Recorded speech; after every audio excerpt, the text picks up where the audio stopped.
Bonjour, c'est un plaisir de vous revoir. Aujourd'hui, je vais vous parler le grand dérangement. Vous parlez de l'Ohio, vous avez dit que c'était passé quelque chose d'autre. Le grand dérangement, c'est l'un des événements les plus marquants de l'histoire de l'Amérique du Nord au 18e siècle pour des populations d'origine européenne.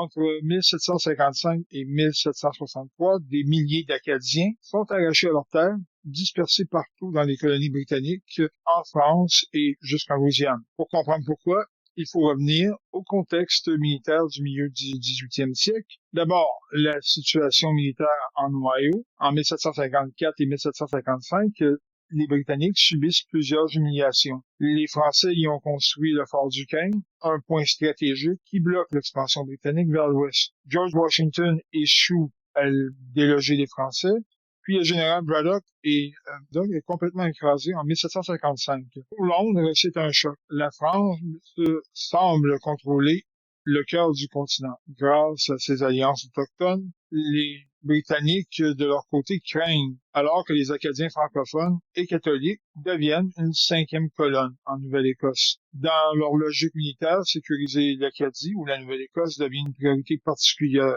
surtout avec une guerre avec les Français et la création du port d'Halifax qui est situé tout près de l'île Royale française. C'est donc dans ce climat de peur et de tension que commence la déportation. À partir de 1755, les Britanniques encerclent les villages acadiens. Les hommes sont convoqués dans les églises, puis arrêtés. Les maisons sont brûlées pour empêcher tout retour.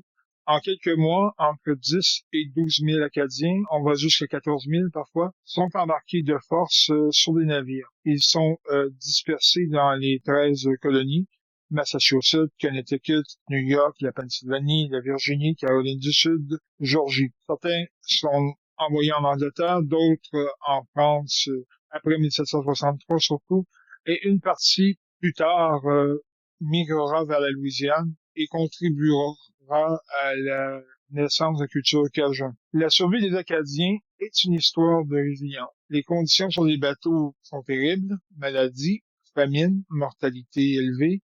Dans les colonies anglaises, ils sont souvent mal accueillis, mal considérés comme des étrangers indésirables. Plusieurs tentent de fuir, se cachent dans les forêts ou trouvent refuge auprès des Micmacs. Évidemment, ils sont au Canada.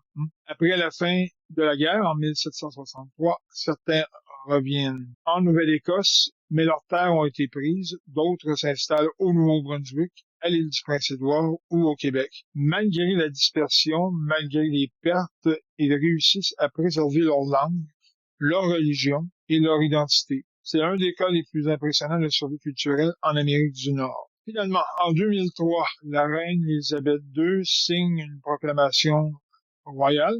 Elle reconnaît officiellement les souffrances causées par la déportation des Acadiens et désigne le 28 juillet comme jour de commémoration du grand dérangement. Ce ne sont pas des excuses financières, mais c'est une reconnaissance symbolique